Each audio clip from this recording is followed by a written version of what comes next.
अस्सलाम वालेकुम all students, this is Fayaz Ahmed from Al Fateem academy. हमारी जो आज की क्लास है वो बहुत ही इंपॉर्टेंट क्लास है। वो क्लास क्या है, अब हम करेंगे इंडेक्स को सेट। ठीक है। हमारे पास स्टैटिक रिकॉर्ड आ रहा है, हम इसे क्या करेंगे, हम डायनामिक रिकॉर्ड को लेकर आएंगे।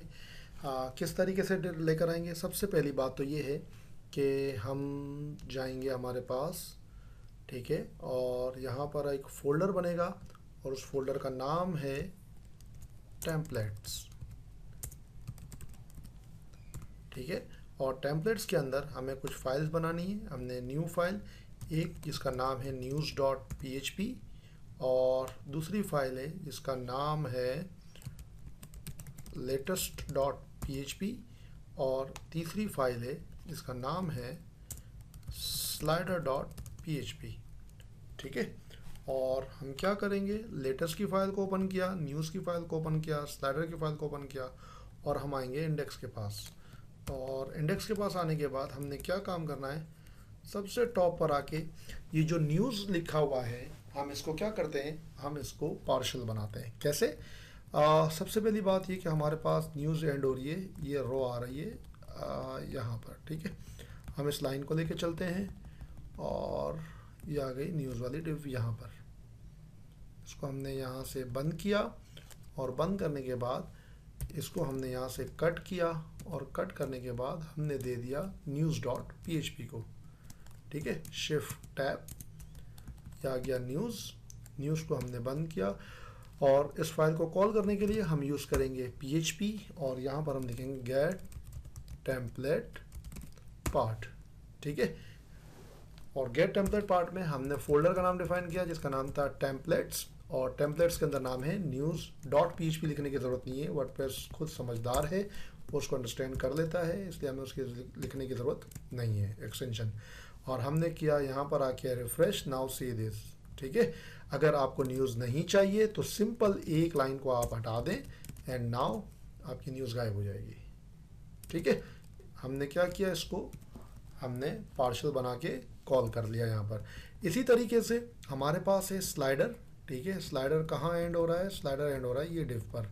हम इस लाइन को फॉलो अप करते हैं, ये आ गया लाइन अप के साथ। हमने कहा ये डिव बंद हो रही है हमारे पास यहाँ पर, कंट्रोल एक्स, और हम आएंगे स्लाइडर के पास, और हमने शिफ्ट टैब, ये हमने कर दिया स्लाइडर index.php, और यहाँ पर आके हमने लिखना था वही php। और क्या करेंगे हम लोग, यहाँ पर आके हम लिखेंगे get template part, and now हमने लिखा टेम्पलेट्स, और फाइल का नाम था स्लाइडर। ठीक है। जैसा कि मैंने अभी कहा .php लिखने की ज़रूरत हमें नहीं है। एंड नाउ सी दिस, ये आ गया हमारे पास न्यूज़ भी एंड देन स्लाइडर भी।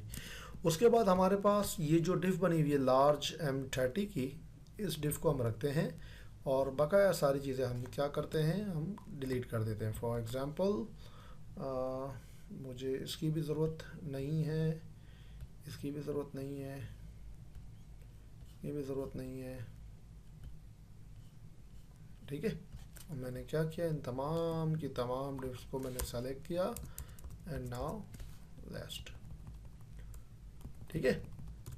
थोड़ा सा एंटर मार के लिखते हैं ताकि हम इजीली काम कर सकें। ठीक है। एंड नाउ इसको हम ओपन करते हैं, और हम यहाँ पर काम करेंगे। ठीक है। और दूसरी बात क्या थी कि इस डिव के बाद हमारे पास एक और चीज़ है जिसका नाम है लेटेस्ट विजेट्स। ये रही। हम इस लेटेस्ट वाले को भी क्या करते हैं, यहाँ से हम इसको ये करते हैं कि ये सारा का सारा हिस्सा यहाँ से हमने इसको कट किया, और दे दिया हमने लेटेस्ट वाले को। कंट्रोल ए, शिफ्ट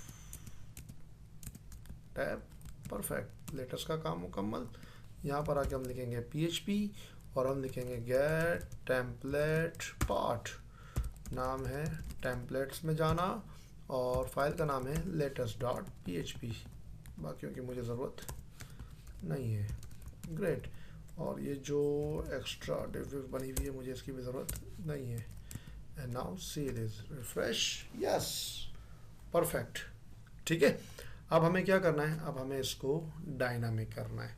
डायनामिक करने के लिए हम क्या करेंगे, हम काम करेंगे इस डिव के ऊपर। M30 यहाँ पर। वर्डप्रेस क्या कहता है? वर्डप्रेस कहता है कि आपका जो ये डेटा है आप इसको भी क्या करें, पार्शल बनाएं। तो हम क्या करते हैं, इसको पार्शल बनाते हैं। किस तरीके से? हमने इसको कहा यहाँ पर आके ये कट हो जाएगा और हम क्या करेंगे, एक नई फाइल बनाएंगे टेम्पलेट्स के अंदर ही। हमने कहा templates, right click, new file. उस फाइल का नाम होगा content.php और content.php के अंदर हमने क्या किया, इसको पेस्ट कर दिया और हमने इसको क्या किया, सॉरी शिफ्ट टैब, हम इसको पीछे ले आए, ठीक है, सेव। और फिर साथ में एक और फाइल आपको बनानी है, न्यू फाइल, जिसका नाम होगा content-none.php।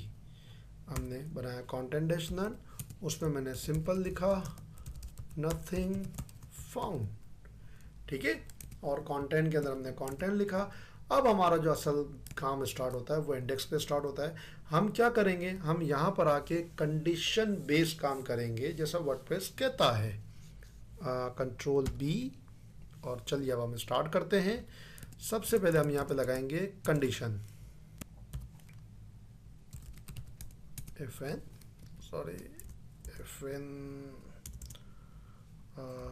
PHP, इसको मैं बंद कर रहा हूँ ऐसे, FN कंडीशन। कंडीशन क्या है हमारे पास, इसने कहा इफ कंडीशन है हैव पोस्ट, अगर पोस्ट हो, ठीक है, तो क्या करेगा, हमने कहा वाइल चलाएगा। वाइल की कंडीशन क्या है, हैव पोस्ट, अगर कंडीशन हो, पोस्ट हो वाइल के अंदर, तो लूप चलाएगा और उसमें क्या लिखा हुआ आ जाएगा, द अंडरस्कोर पोस्ट दिखा देगा। जब ऐसा हो तो क्या करेगा, हमने कहा ये यहाँ से हम हटाते हैं एंड नाउ ये हमने PHP को बंद कर दिया यहाँ पर, ठीक है। तो क्या करेगा, सबसे पहली बात हमने कहा PHP हमें चाहिए एंड वाइल को बंद कर देगा। और फिर उसके बाद हमने फिर लिखा PHP हमें चाहिए एल्स, और एल्स के बाद हमें चाहिए फिर PHP, और PHP के अंदर हम कहेंगे एंड इफ, ठीक है। अगर समझिएगा ज़रा गौर से, इफ़ हैव पोस्ट, अगर पोस्ट हो तो क्या करे, लूप चलाएगा। लूप की कंडीशन क्या है, उसमें पोस्ट होनी चाहिए, द पोस्ट दिखा देगा। अगर ऐसा होता है तो क्या होगा, हमने कहा PHP गेट टेम्पलेट पार्ट, और उसको चाहिए टेम्पलेट्स के अंदर कंटेंट, और कंटेंट के अंदर क्या लिखा हुआ है, आपने पूरी डिव बनी हुई है, ठीक है। हमने कहा कंटेंट, और उसके बाद कंटेंट के अंदर उसने कहा कि मुझे क्या चाहिए, मुझे चाहिए आर्गुमेंट्स, और वो आर्गुमेंट्स क्या चाहिए, मुझे चाहिए गेट पोस्ट फॉर्मेट। हमने लिखा गेट पोस्ट फॉर्मेट, ठीक है, इसकी मुझे ज़रूरत नहीं है। एंड नाउ ये आ गया इस तरीके से। एंड वाइल बंद होगा, वरना के अंदर हम क्या करेंगे, सेम कमांड कॉपी की एंड देन पेस्ट किया, get template part content dash none, ठीक है, मुझे इस फॉर्मेट की ज़रूरत नहीं है, ये मैं हटा दूंगा। ये आ गया हमारे पास कुछ इस तरीके से काम, ठीक है।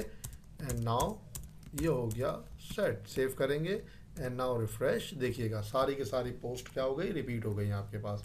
कैसे रिपीट हो गई सर, रिपीट ऐसे हो गई, गेट टेम्पलेट पार्ट में हमने कंटेंट लिखा, अगर पोस्ट हो तो वाइल चलाएगा, जितनी पोस्ट आपके पास यहाँ पर होंगी, फॉर एग्जाम्पल ऑल पोस्ट, इसने क्या किया, इन तमाम का लूप चलाया, और लूप चला के क्या किया, इसने यहाँ पर लेकर आ गया, ठीक हो गया।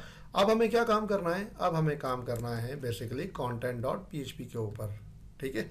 content.php के ऊपर सबसे पहले मैंने यहाँ पर आके लगाया id is equal to and then post dash PHP, और PHP के बाद मैंने लिखा द अंडरस्कोर ID, ये आ गया हमारे पास पोस्ट की ID, और साथ में मैंने लिखा PHP, और मुझे चाहिए पोस्ट अंडरस्कोर क्लास, और क्लास में कौन सी क्लास चाहिए, जो आपने लिखी है यहाँ पर, आपकी अपनी क्लास।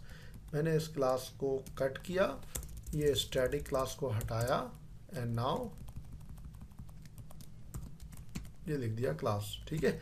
अब इसका फ़ायदा क्या होता है, आप देखिएगा, फॉर सपोज यस, ये लिखा हुआ है Lenovo iPad, copy control U, थोड़ा सा इसको हम बड़ा करते हैं ताकि हम समझ सकें। ये आ गया यहाँ पर, and now see this ID post 1, down side पर आइए पोस्ट 62, फिर आप आइए यहाँ पर पोस्ट 60, उसके बाद देखिएगा पोस्ट 56, और साथ में क्या लिखा हुआ है देखें, क्लास लिखी हुई है large visits M30 post 56 large visit and M30 हमारी क्लास थी। उसके बाद वर्डप्रेस ने अपनी क्लासेस ऐड कर दी, पोस्ट नंबर 56 पोस्ट है, टाइप पोस्ट है, स्टेटस पब्लिश है, फॉर्मेट स्टैंडर्ड हैंटेरी, category Apple, category Toshiba, tag 1 tag 3 tag 6 आ गया। ये सारी की सारी चीज़ें आ गई, क्लाइंट कहे या ना कहे आपको ये काम बेसिकली करना पड़ता है। उसके बाद हमारे पास जो दूसरी चीज़ है वो है इमेज। इमेज के लिए हमने क्या लिखा PHP और हमने लिखा FN कंडीशन, और उसके बाद हमने क्या किया, इसको यहाँ से हटाते हैं एंड देन हमने कहा इफ़ अगर, कंडीशन क्या है, कंडीशन ये है कि अगर पोस्ट अपलोड हुई हो, कैसे, हमने कहा if as underscore post underscore thumbnail, अगर अगर इमेज अपलोड हुई है ना, हमने कंडीशन डिफाइन किया, अगर इमेज अपलोड हुई है पोस्ट की तो क्या करेगा, और साथ में एक और कंडीशन डिफाइन की, और नॉट ट्रू, क्या नॉट ट्रू होना चाहिए, पोस्ट पासवर्ड रिक्वायर्ड, पोस्ट के ऊपर पासवर्ड लगा हुआ ना हो। ऐसा नहीं होना चाहिए कि पोस्ट के ऊपर पासवर्ड लगा हुआ है, पोस्ट तो दिख नहीं रही, आप पिक्चर दिखा रहे हैं, ये तो गलत बात है।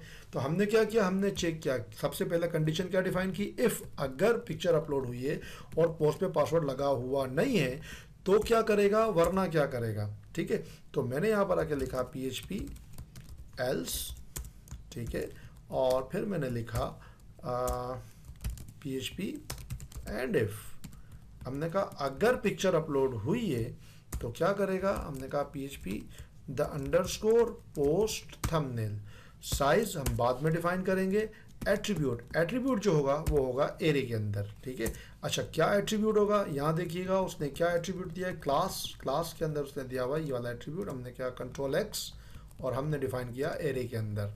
एरे के अंदर डिफाइन जो करना है, हमने कहा single quotation is equal to आएगा ऐसे, चूंकि क्लास में सिंगल कोटेशन लगाया बेटा तो इसलिए हम यहाँ पर भी क्या लगाएंगे, सिंगल कोटेशन, और फिर उसके बाद एल्स के अंदर मैंने डिफाइन कर दिया यहाँ पर आकर H3 no image found, and now मुझे अब इसकी ज़रूरत नहीं है, ये मैंने इमेज सेट कर दिया। नाउ सी दिस, हम चलते हैं Ctrl+0 रिफ्रेश, चूँकि पिक्चर अपलोड नहीं है इसलिए क्या लिखा हुआ रहा है, नो इमेज फाउंड। ठीक हो गया। अच्छा, नो इमेज फाउंड के बाद हमारे पास जो दूसरी चीज़ है वो है ब्रांड, कि ये जो लैपटॉप आपके पास आ रहा है वो किस ब्रांड का आ रहा है। ठीक है, तो अब जो लैपटॉप जिस ब्रांड का आ रहा है हमें उसको लिखना है, तो हम क्या करेंगे, हम आते हैं ये कलर इफेक्ट से पहले यहाँ पर आके मैंने लिखा PHP, एक वेरिएबल बनाया है और उस वेरिएबल का नाम है category underscore list is equal to, उसमें क्या लिखा हुआ आ जाएगा, उसमें आ जाएगा गेट द कैटेगरी लिस्ट। उसने कहा अगर कैटेगरी एक से ज़्यादा है तो आप क्या सेपरेटर लगाना चाहते हैं, मैंने कहा यस, सेपरेटर लगा दिया जाए, बीच में स्पेस भी, और उसके बाद सेपरेटर स्ट्रिंग और आईडी इंटीजर, बाकी किसी चीज़ की मुझे ज़रूरत बेसिकली नहीं है, मतलब ठीक है। उसके बाद मैंने फिर दोबारा लिखा PHP, मैंने लिखा इफ़ अगर, इफ़ कंडीशन अगर, हमने कहा अगर कैटेगरी लिस्ट मिल जाती है तो क्या करेगा, हमने कहा अगर कैटेगरी लिस्ट मिल जाती है तो ये सारी चीज़ें यहाँ से हटेंगी, PHP बंद होगा, और यहाँ पर आके मैंने लिखा PHP एंड इफ। ठीक है, एंड नाउ टाइटल को थोड़ा सा नीचे करते हैं ताकि मैं समझा सकूँ आपको। अगर कैटेगरी लिस्ट मिल जाती है तो क्या होगा, यहाँ पर आके लिखा हुआ आएगा, यहाँ पर हम लिखेंगे PHP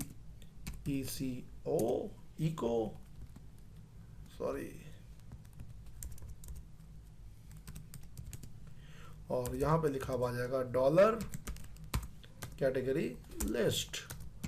ठीक है, एंड नाउ रिफ्रेश, देखते हैं क्या लिखा हुआ आ रहा है। डेल HP CSS का थोड़ा सा इशू है।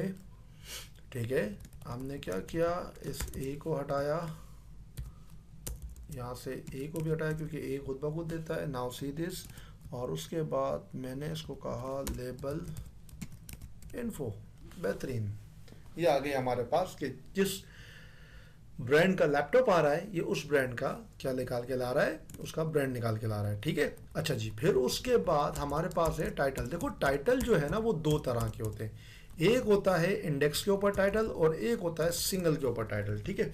तो हम क्या करेंगे, हमने यहाँ पे जाके लिखा PHP, मैंने लिखा इफ अगर इज अंडरस्कोर सिंगल, अगर सिंगल का पेज है, ठीक है, तो क्या करेगा, मैं इसको हटा रहा हूँ, ठीक है। अगर सिंगल का पेज है तो क्या करेगा PHP एल्स, वरना क्या करेगा, और उसके बाद है हमारे पास मेरा बेटा PHP एंड इफ। हमने कहा दोनों सूरतों में हमारे पास क्या आएगा, टाइटल आएगा। अगर सिंगल का पेज है तब भी टाइटल आएगा, और अगर सिंगल का पेज नहीं है तब भी टाइटल आएगा, ठीक है। तो हम क्या करेंगे, सबसे पहली बात हमने कहा अगर सिंगल का पेज है तो टाइटल आएगा, और अगर सिंगल का पेज नहीं है तो साथ में आएगा ए हरीफ भाई, ठीक है। एंड नाउ इसको हम करते हैं बंद, एंड नाउ यहाँ पर ए, और ये आ गया हमारे पास ECH, ओके सॉरी, PHP बंद करेंगे, ई को द अंडरस्कोर परमालिंक, ये आ गया हमारे पास permalink. And now see this, refresh, देखिएगा ये इंडेक्स सिंगल का पेज नहीं है, इंडेक्स का पेज है, तो लिंक आ गया। जैसे ही क्लिक करूंगा मैं तो देखिए इसका लिंक गायब हो जाएगा, ठीक है। डिटेल के पेज पे लिंक नहीं आता। अब हम क्या करेंगे, अब हम ये करेंगे कि ये जो टाइटल लिखा हुआ है यहाँ पर भी और नीचे भी, Ctrl+D, मैं क्या करूँगा, मुझे चाहिए PHP, और PHP में चाहिए the underscore title. Now see this, perfect, ठीक है। जो पोस्ट आपके पास यहाँ थी वही पोस्ट हमारे पास कहाँ आ गई, हमारे पास यहाँ भी आ गई। आप अनदर पोस्ट विद एवरीथिंग इस पे क्लिक करेंगे, नाउ सी दिस, लिंक गायब हो गया, बेस्ट। फिर उसके बाद आपने दूसरा काम क्या किया, इस इफ के बाद, टाइटल के बाद यहाँ पर आ गया हमारे पास पैराग्राफ। पैराग्राफ के लिए भी हम क्या करेंगे, ये जो इफ बना हुआ है हम सेम टू सेम इफ में कॉपी कर रहा हूँ, और कॉपी करके पेस्ट, इफ अगर इस सिंगल की जगह पे मुझे चाहिए इज सर्च। अगर बंदा सर्च करके आ रहा है तो क्या करेगा, इसको मैं हटा रहा हूँ, ठीक है, इसकी मुझे ज़रूरत नहीं है मेरा बेटा, और वरना क्या करेगा, ठीक है। इफ अगर इज सर्च होगा तो हमें पैराग्राफ चाहिए, देखिएगा मैंने पैराग्राफ लिखा, और पैराग्राफ में मैंने लिखा PHP the underscore excerpt, excerpt मतलब अधूरा टेक्स्ट, मुकम्मल टेक्स्ट मुझे नहीं दिखाना, वरना में भी क्या करेगा, दी एक्सर्प्ट, अधूरा टेक्स्ट, ठीक हो गया। मुझे इस पैराग्राफ की ज़रूरत नहीं है, ये हो गया हमारे पास सेव, एंड नाउ रिफ्रेश, आ गया पैराग्राफ, जो पैराग्राफ हमारे पास पोस्ट में लिखा हुआ था। Perfect, great. अब उसके बाद हमारे पास जो तीसरी चीज़ है वो है मेटा की इंफॉर्मेशन। ये जो मेटा की इंफॉर्मेशन है ये हम करेंगे अगली क्लास के अंदर, ठीक है। तो हमने क्या किया, हमने पूरे इंडेक्स के पेज को हमने क्या किया, डायनामिक कर दिया, क्लियर है। तो ये थी हमारी आज की क्लास जिसमें हमने इंडेक्स के पेज को डायनामिक किया। चलें मिलते हैं अगले बुलेटिन में मज़ीद टेंशनों के साथ। अपना बहुत ख्याल रखिएगा। अल्लाह हाफ़िज़।